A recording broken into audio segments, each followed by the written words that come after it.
benefit analysis might be a way that determine who to vote for. Yeah. That's really what the underlying motivator is, the benefits that each candidate could provide. How do we figure out what those benefits are?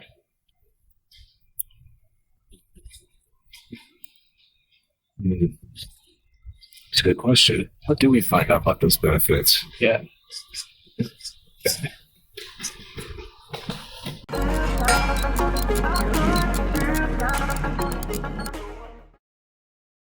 Start. Yep. Okay, cool.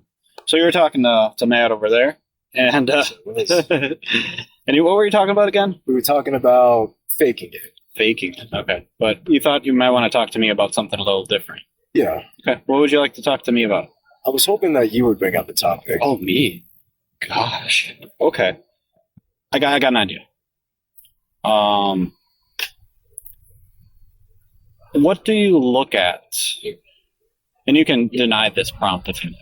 Sure. What do you look at when you're determining what candidate, and it can be any, it can be governor, president, alderman. What do you look for in determining who to vote for? What do I look for in determining who to vote for? Yeah. How do you make that decision? One thing I'd like to know is what that candidate has done in the past. What are their accomplishments? Okay. What have they done? Another thing I'd like to look at is, I suppose it's hard to say who they are as a person because, politicians, I'm under the impression that they will say whatever they need to say just to get the most ratings, the most positivity out of the crowd. So I guess I can't say for sure. I guess the next thing would be how swayed I am by their words. Or who knows, maybe me being swayed by the words is the number one thing that makes me want to vote for them or not. Interesting. I think that it sounds like you're being incredibly genuine with me.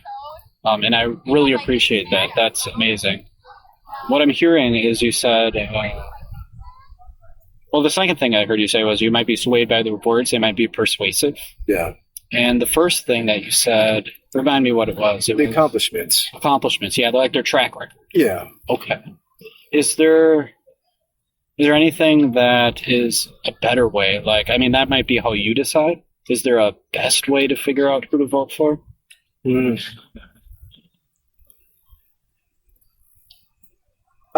not entirely certain if there is a best way. I'm sure there are better ways than others. Maybe one way might work better for you and one way might work better for me. What is your personal motivation when you go out to the polls and cast your ballot? Since this is going to be my first year I can legally vote, I'm not entirely certain. Oh, okay. But I will say this, my parents I feel like they're the main reason why I'm going to vote for who I'm going to vote for, which is going to be Trump. Okay. That they vote for Trump because, if I'm trying to remember the reasoning for business, it would just benefit them. Okay. And so I feel like if it benefits them, it might benefit me too. Okay. If you were to find out, and I'm not saying this is the case, this is a hypothetical. Yeah. If you were to find out that it actually wasn't benefiting you,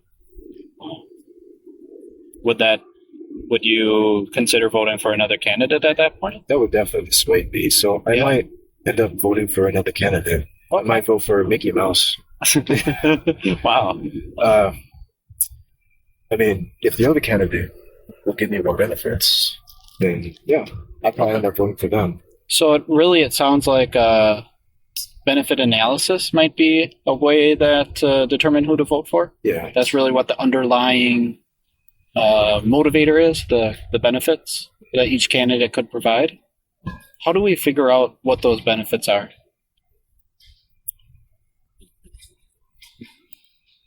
It's a good question. How do we find out about those benefits? Yeah.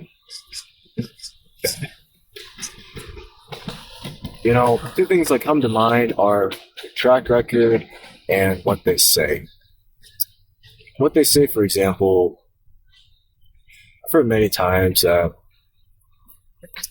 You ever heard of the term as cook it as a politician? Sure. Yeah.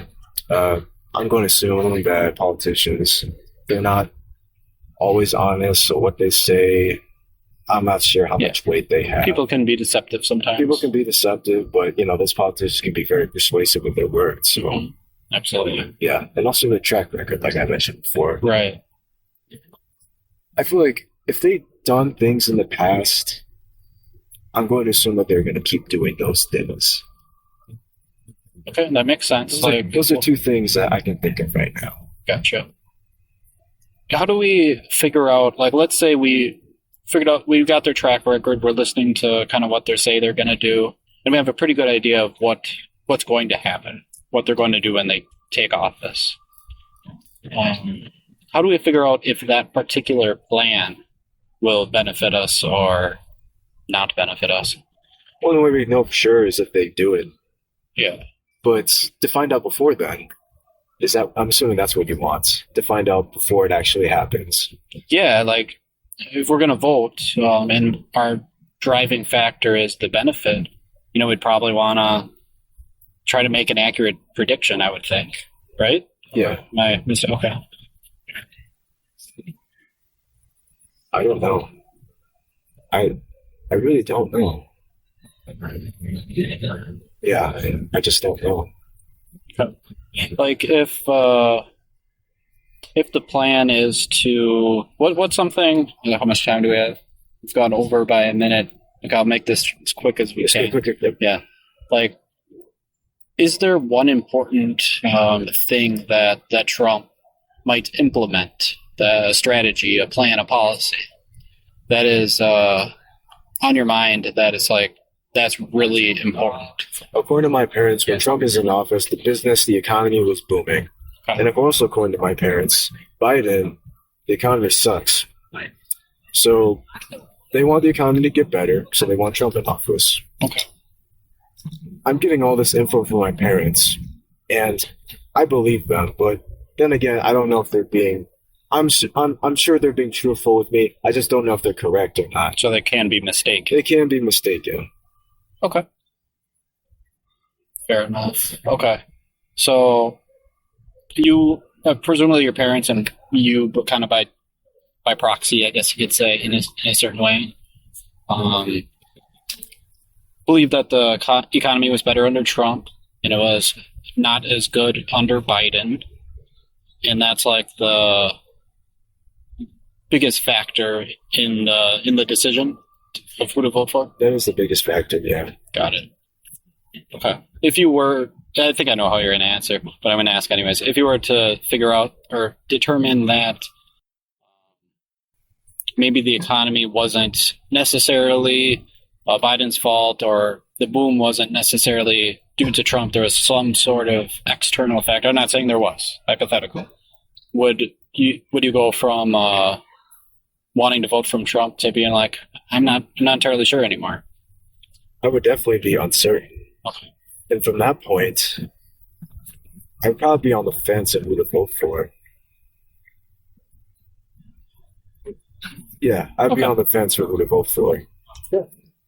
All right, we'll wrap this up. I'm going to give you an opportunity to ask any questions you might have for me, and that will be a wrap after that. Why do you do this? So I think people currently, when we try to, we either avoid these types of difficult conversations altogether, we avoid them, or when we do have them, they turn into just bitterness, nastiness, and I'm trying to change that. I want people to have these types of difficult conversations and navigate them with ease and really get down to the nuts and bolts. And hopefully, even if maybe we won't be able to solve all the problems in the world, but maybe we can solve a few. And even if we can't, at least we understand each other and we start treating each other like human beings again. I like that answer. Cool.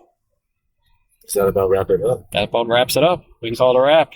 Thank you so much. That was one of the best of the day. Really? Yeah, I think so. I like that. I like that a lot. Well, probably the best of my day, too. Don't tell Matt that. Okay. All right, your secret's safe with me.